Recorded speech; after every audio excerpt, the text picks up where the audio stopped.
Hi, I'm maryjo with Fourth Dimension Healing in Stillwater, Minnesota, and I'm also the director of the Center for Crystal and Healing Studies, which is my online school. I want to take a minute to talk with you about Labradorite. Labradorite is an amazing stone that helps us reveal our inner light. It's a stone of mystery, and it's a stone of protection, and it's a stone of allowing ourselves to reveal the inner insight, the inner guidance, and the inner wisdom that resides within our being. And we as humans are in the process of clearing out whatever is in the way so that we can do that much more consciously and much more consistently. Labradorite is a sodium, calcium, aluminum silicate, and it has a hardness of about 6 on the Mohs hardness scale. So keep that in mind. If you have pieces of quartz, for example, which are a little bit harder, it could potentially nick up your Labradorite, and it is a stone that is so beautiful that you want to be really mindful of the potential for scratching it up. I want to show you an example of a piece of Labradorite that I work with in my healing practice.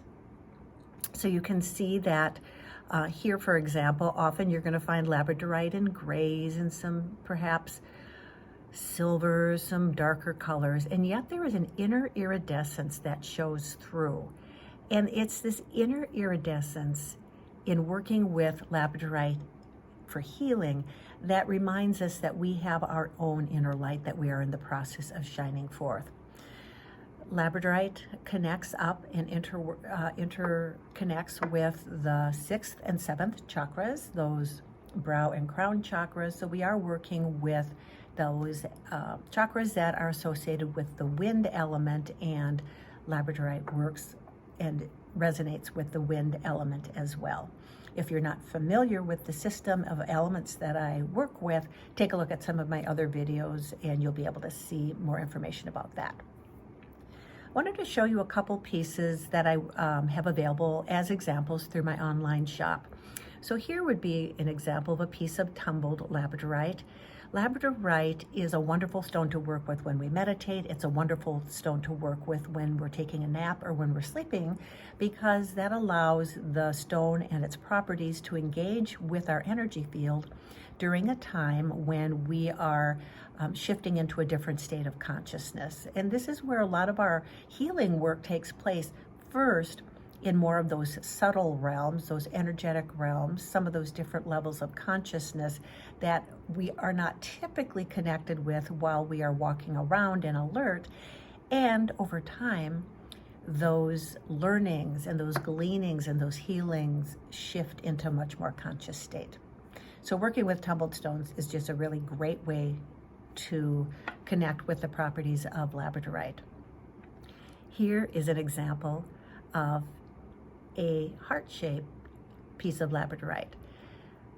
If you've seen any of my other videos about the different types of shapes that we can find and work with when it comes to gemstones and crystals, you'll know that we can take the properties, in this case, of Labradorite, and with the influence of the actual shape that it's in, have a little bit more intentionality when it comes to working with the properties of Labradorite.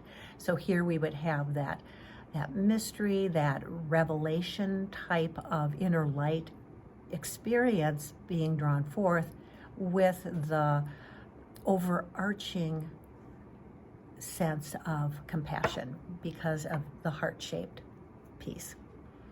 Here is an example of a piece of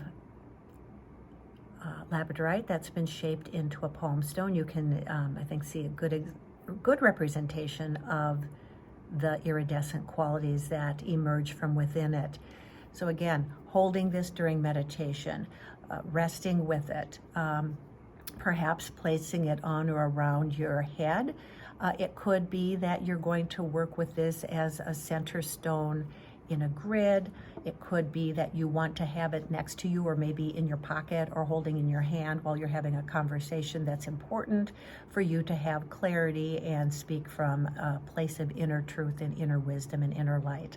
So that's an example of how we can work with the properties of Labradorite very intentionally, and also from time to time resting with that labradorite within our energy field space, which typically is going to be about 3 feet around you. If you can have a stone placed within about 3 feet, your energy field will be interconnecting with the properties.